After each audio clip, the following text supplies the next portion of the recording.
friends, it's time for another lesson about a famous Virginian. Tonight we're going to be talking about, or I should say today, we're going to be talking about Maggie Walker. Now yesterday we learned about Arthur Ashe, and then today we're going to talk about Maggie Walker, and both of them, both Arthur and Maggie, were born in Richmond, Virginia. And if you remember, Richmond is our state's capital. Well, Maggie was born way before Arthur Ashe was even a little boy. And so she was born back in 1864. She lived at a home where to help her mom would do the laundry for all the white people. And so Maggie would help her mother, and she would help carry after her mom would wash the laundry and do it all. Maggie would take the laundry and deliver it to the different people that it belonged to. If you remember from yesterday, we talked about Virginia being segregated. Segregated means that when there are African American people and there are white people, they are not allowed to mingle in the same area. Like if you were going into a store, the white people would go in the front door, African American people would go in the side door. When they are in school, white children have their own school, and African Americans have their own school. And Maggie did not like this at all. Maggie was a very smart little girl, and she would read and read and read. And so when she went to school, she was one of the smartest children in her class. And when she was only 14 years old, she joined the Independent Order of St. Luke. Now, this is a organization that taught African American people how to become more businesslike. And they would go around and they would help the African American community by going around and maybe even delivering food and helping the sick. And Maggie became very instrumental in being a big part of this. Well, she was only 14 years old, like I said, when she started this. Well, as she's finishing up her schooling and things, it said that she was one of the smartest girls in her high school class. She was good at reading. She was very good at reading, and she was also very good at numbers. So when she graduated, she went to school and she became a teacher. Now, when she taught in the schools, children, like I said earlier, only African American children could go to a school, and only white children could go to an only white school. So do you see the difference in the two schoolhouses and the school buildings? Doesn't look very equal or very fair, does it? And Maggie didn't like this part of it. She was a teacher in the public school for 3 years. But during that 3 years, when she was only 19 years old, she met her future husband. His name was Armistead, and she married him, Armistead Walker. And they fell in love and they got married, and they ended up having 2 children, Melvin and Russell, 2 boys.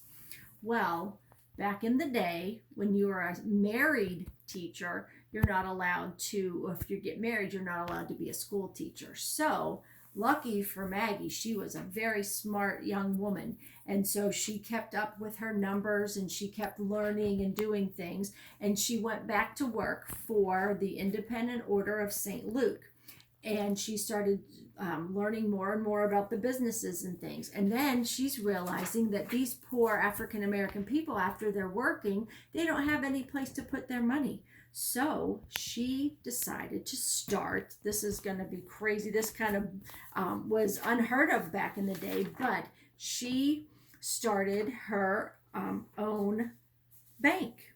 And one thing that she did when in this bank, well, one thing that was unique was, first of all, she was a lady.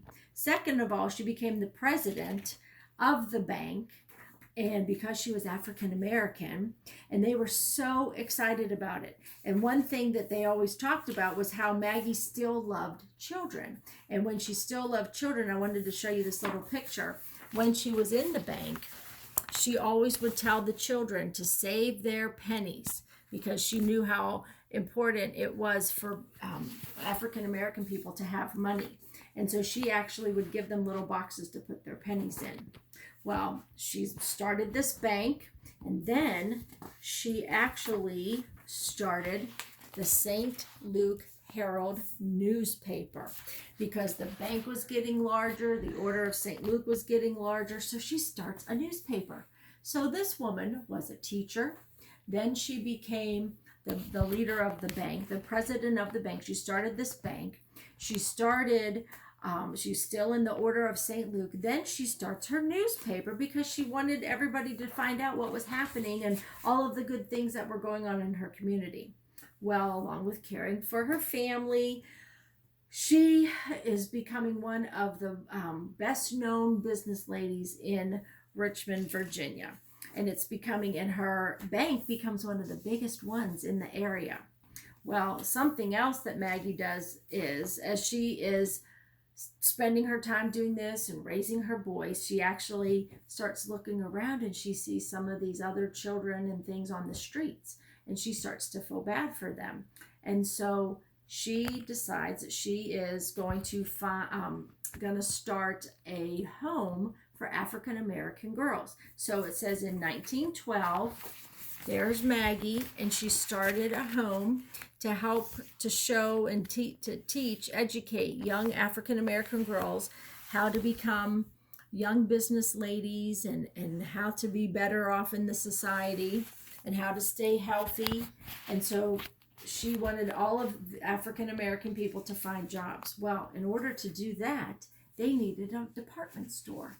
And once again, Maggie comes to the rescue because not only had she started her own bank, here's a picture of her bank, it becomes one of the biggest and best ones in the area, she also starts her own department store.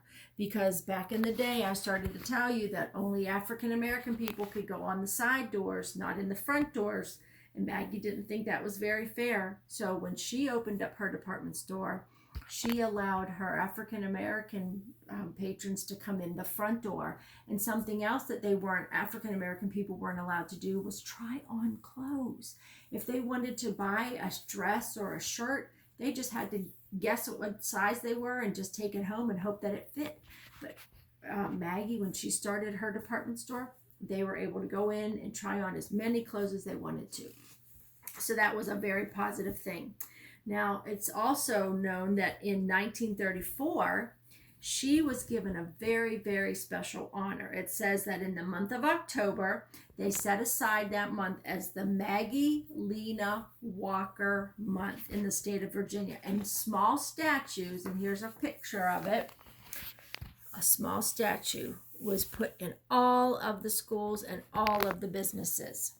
Maggie was such an influential person that even way before Martin Luther King Jr. was even born and was going to fight about equality, Maggie Walker was already doing it. Well, Maggie has lived a full life, and in December, right after she was given and bestowed that honor of the month for Maggie Walker, she ended up getting very ill, and she passed away in December of 1934. And now today, still in Richmond, they have a statue for her, and everybody is remembering and honoring her and all the contributions that she made to Virginia. So there you have Maggie Walker. Now, what you can do is click on the link and you will see the pictures. And just like you did for Arthur Ashe, you click on each picture and you figure out, okay, did Maggie open up the, what does that say upside down? The Luke Penny Savings Bank. Was that the first thing she did? Probably not. Did she die first? Well, I hope not. What do you think she had to do first?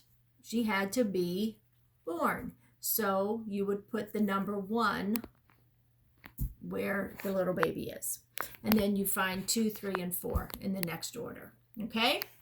I hope you've enjoyed learning about Maggie Walker. Have a great day.